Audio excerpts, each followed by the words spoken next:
So the story of SRA, satanic ritual abuse, is a fine story. It's a good story in some ways because it's appealing. It continues. It argues that children who are abused and violated and are victims of violence were done so by people who are less than human, namely Satanists. Trust me, if you meet Satanists, oh my goodness, are they human and believe in human goodness? It's surprising. The story of constant satanical or Satanist ritual abuse and networks of Satanists and governments that are local and non-local is pretty much everywhere. This was going on all the time. You've heard of Q these days and QAnon that argues that, all of the politicians are worshippers of Satan trying to do horrible things to children to terrify them so they can harvest their adrenochrome. And adrenochrome was actually dreamed up by Hunter S. Thompson in the book Fear and Loathing in Las Vegas. But don't worry about that. So it's wild. In the 80s, everybody, it seemed, at least to me, believed that this was real. This is happening. I mean, it might not have been in the mainstream press, but actually it was, because journalists were very quick to say a satanic group has been doing this and this and this and this without any evidence of there actually being a satanic group. It was in the air. I mean, in my mind, if there was ever evidence of a satanic cult systematically and continuously abusing children, that would have been like the story of the century. But when you look back, it's not there. You see dribs and drabs of stories in newspapers about these supposed satanic groups, but there's no data, there's no evidence.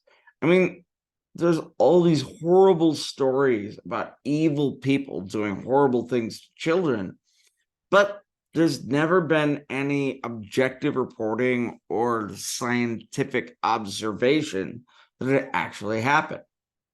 Honestly, the real perverseness of all this is the fact that the Christian evangelical publications would write about all these horrible things that Satanists were doing: rape, violence, explicit cannibalism, whatnot. And then you go and you look at any text deemed satanic, it's not there. So I would argue that the fever dream of satanic ritual abuse is far more about the perverse attitudes of the Christians who are making up these stories in the first place. Now, contemporary occultism materials have nothing that represents satanic lore. It's just not there. But that lore was made up by Christians who were interested in painting their enemies, who didn't exist, to be the most horrific creatures possible. Even if you look at a text like the Satanic Bible published by the Church of Satan, you just see a bunch of essays about pissed off atheists who don't like Christianity. That said, the Satanic Panic was associated primarily with daycare centers. And there were a lot of people that lost their jobs to these accusations. And look at this image I have here. Do you notice the Q hiding in there? Because it's back, baby. The Satanic Panic is back. So then we also have groups like the West Memphis 3. Let's go back here to these movies. Yeah. The Satanic Panic really gets rolling. And you're like, well, where do they get all these ideas about cannibalism and black masses and whatnot? They got them from movies. In the 1970s, you have movies like Black Mass. That was from the 60s.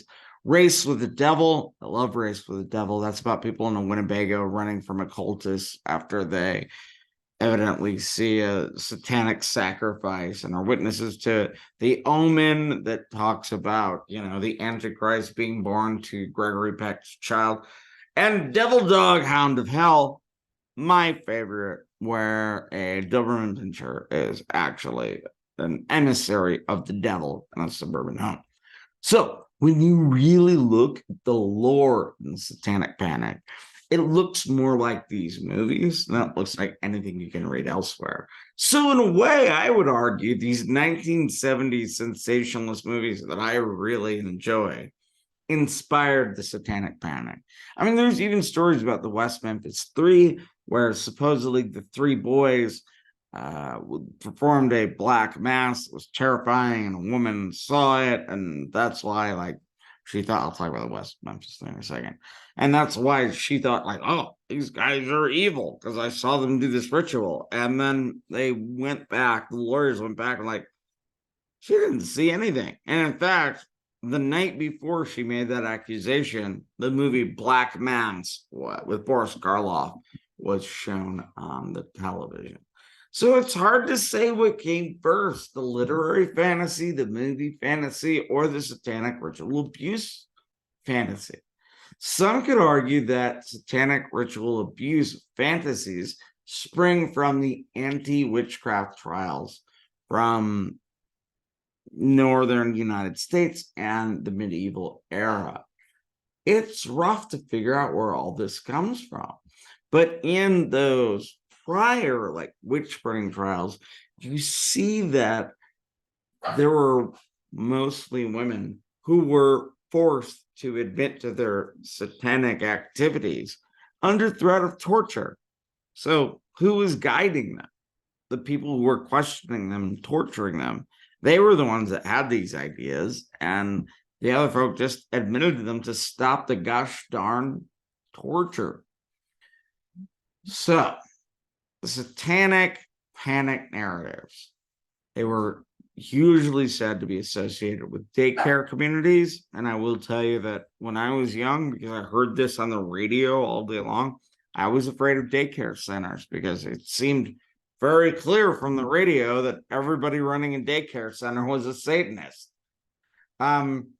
We do have another interesting problem, which is recovered memories. There's a book called Michelle Remembers, written by a psychologist and a woman who supposedly had recovered memories of horrific satanic abuse and cannibalism and whatnot. However, let's just note that the author, male psychologist, ended up marrying the Michelle woman. It's a little sketchy. So there was this notion of recovered memories that people would usually use like hypnotism to have people like recover these incredibly horrific traumas. But were they recovering actual memories or just going deep into their unconscious and their own weird, bizarre like in desires? Also, there was a whole lot of stuff about demon possession. I mean, I remember my father telling me about all these horrible murders and be like, well, that's got to be somebody possessed by a demon. I mean, that's something I definitely believe. So where does demon possession come from? Well, honestly, you don't see it before The Exorcist. The movie The Exorcist in 1970 something is the one that really inspired what we see today as demon possession. All right, so the West Memphis Three. These three lovely gentlemen were, they wore a lot of black. They liked to listen to Metallica. And there were three young boys that were murdered, and that's never been solved. But they imprisoned these three gents for 18 years. And that's really rough. So who's the real victims of satanic ritual abuse? It's not children being abused. They get abused at home by the uncle and the brother and whatnot. They don't get abused at the daycare center. Who's really the victim of satanic ritual abuse is people who are accused of it. These gents spent 18 years in prison on nothing, really nothing. It's rough, man. And in fact, I know a professor whose work was used by the prosecution to punish these guys, to get these three young lads who just happened to like Ozzy Osbourne liked to wear black, and put him in jail for 18 years with nothing other than rumor and hearsay. So the idea of a underground occult network is intriguing. And I've also noticed that it's connected to Latinos, to anybody brown and south of the border. These anti-occultists will argue that their religion down there and their worship of, say, a deity like Santa Muerte shows that they are doing evil black magic. So the point I want to make is the idea of an underground occult network is undermined by a very simple problem. Hang out with occultists. They can't get their shit together. Try to get them to an event on time and have a group of like 30 people. 4 will show up for the most part. The whole notion of an occult underground network with a political or child killing agenda is undermined by just how ridiculous occultists are. They're not organized. And also, when you hang out with occultists, you find that they don't really care about politics in the way that these anti-occultists are arguing that they do. All right, take a little break. We'll be right back.